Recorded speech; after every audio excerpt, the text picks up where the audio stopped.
السلام عليكم الإخوان، مرحبا بكل محبي قناة من الخبر. اليوم إن شاء الله نشوفوا فين وصلت آخر أشغال ملعب مولاي عبد الله بالرباط، والشكر موصول للأخ سيمون قناة مشاريع المغرب قناة التصوير الاحترافي. غادي ندوزو إن شاء الله نشوفوا الصورة الإخوان آخر الأشغال. كما كتشوفوا الإخوان عارفين هما بداو تيديروا أساسات نتاع الدرج أو نتاع المدرج الثاني، مع اكتمال وضع المدرجات الجاهزة.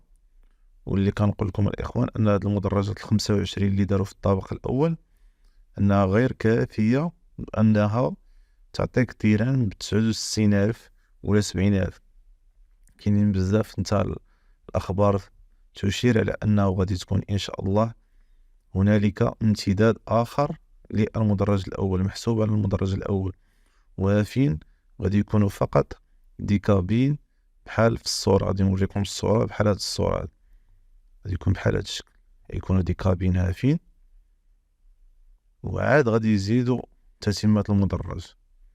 عاد غادي يديروا لي صال في اي بي، عاد يديروا مدرج واحد اخر عاوتاني كبير. الرؤى اللي كاينه دابا هي ان غادي يكون على هاد الشاكل هاد، حيت دينا نتا 69,000 ولا 70,000، 25,000 هافين ما كافياش، خصو يزيد يكون كبير مدرج. وسيرتو انهم غادي يديروا جوج مدرجات غادي يفصل بيناتهم غرف الفي اي بي، يعني انهم غادي يديروا امتداد من هاد المدرجات كما وريتكم في هاد الصورة هاد. كذلك وضع الاساسات لاستكمال دوران المدرج من هاد الجهة. وكتشوفوا من جهة اخرى المدرج الجنوبي الاخوان كاين وضع الاساسات الطابق الثاني، واللي غادي قد يكون اختلاف الاخوان، قد يكون اختلاف. ماشي التيران غادي يجي مثلا كله غادي يجي داير بالاساس، غادي يجي مثلا كله داير كما كتشوفوا في التيرانات، ما غاديش يجيك بحال هكذا كله. قد يجي مثلا في هاد الجهه طالع حتى الفوق، وهاد الجهات مثلا تاع الفي اي بي تيجي لتحت، ويجي في اي بي ويجيو كراسي على الشكل نتاع الملاعب الجديده. تيجيو هادو نتاع الاطرا تيجيو مجبدين طوالين ولكن هافين، كيكون هنالك تقسيمات باش غادي يخليو الاستوديوهات نتاع الصحافة والغرف الفي اي بي. هادو هما التصاميم الجديدة.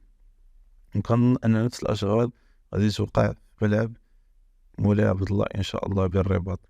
صورة أخرى إخوان من هاد الجهة، كما كتشوفوا استكمال وضع المدرجات الجاهزة هافين، وأنهم خلاو مدخل واحد فقط للتيران. دابا بقى مدخل واحد، أغلبية المداخل 3 سدوهم، بقى مدخل واحد، مع كذلك استكمال الحفر هافين باش غادي يدوزو يوضعوا الأساسات هافين.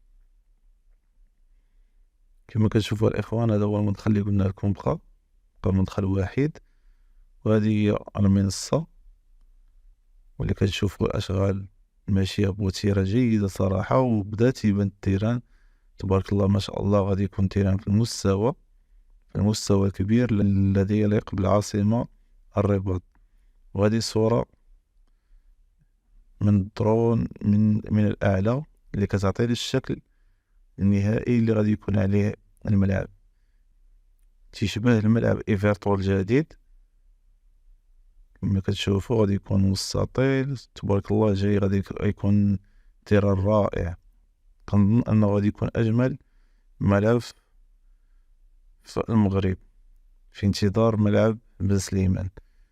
هادشي اللي كان الإخوان، نتمنى منكم تدعموا الصفحة بلايك والاشتراك في القناة ونشر الفيديو مع الأصدقاء. والسلام عليكم ورحمة الله تعالى وبركاته.